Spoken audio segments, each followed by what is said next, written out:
সকালের আলোয় লিও একা পাহাড়ে ঘুরছিল। হঠাৎ চোখে পড়ল এক অদ্ভুত আলো। পাথরের নিচে ছিল এক উজ্জ্বল ডিম। হঠাৎ আকাশ থেকে নেমে এলো এক বিশাল সোনালী ড্রাগন। কিন্তু ওর চোখে ভয় নয়, ছিল শান্তি আর ভালোবাসা। ড্রাগন বলল, এটা ড্রাগনের শেষ ডিম, তুমি কি একে রক্ষা করতে পারবে? লিও কিছু না ভেবে মাথা নাড়ল। ডিমটা সাথে নিয়ে লিও নেমে পড়ল পাহাড়ের পথ বেয়ে। বরফ, ঝড় আর ঝুঁকির ভেতরেও ডিম। এক ঝড়ের রাতে সে আশ্রয় নিল এক পরিত্যক্ত কাঠের কেবিনে। সেদিন থেকে সেখানেই শুরু হলো নতুন এক অধ্যায়। ফায়ার প্লেসের পাশে লিও ডিমটাকে জড়িয়ে রাখলো, যেন এক মা তার সন্তানের যত্ন নিচ্ছে। দিন গেল, ঋতু বদলালো, বাইরে বরফ গলল, ফুল ফুটলো, আর ডিমটা হয়ে উঠল আরো উজ্জ্বল। এক রাতে হঠাৎ করেই ডিমটা কেঁপে উঠল। বিদ্যুতের আলোয় দেখা গেল সেটা ফাটছে। ডিম ফেটে বের হলো এক ছোট্ট সোনালী ড্রাগন। ওর চোখে ছিল ভয়, আর লিওর চোখে ছিল বিস্ময়। ড্রাগন ছানাটা লিওর কোলে মুখ রাখলো।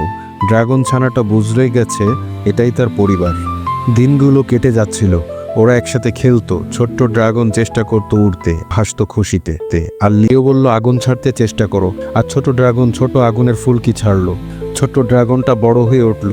লিও তার পিঠে উঠে আকাশে উড়াল দিল। সূর্য ডুবছে, লিও আর ড্রাগন বসে আছে পাহাড়ের চূড়ায়।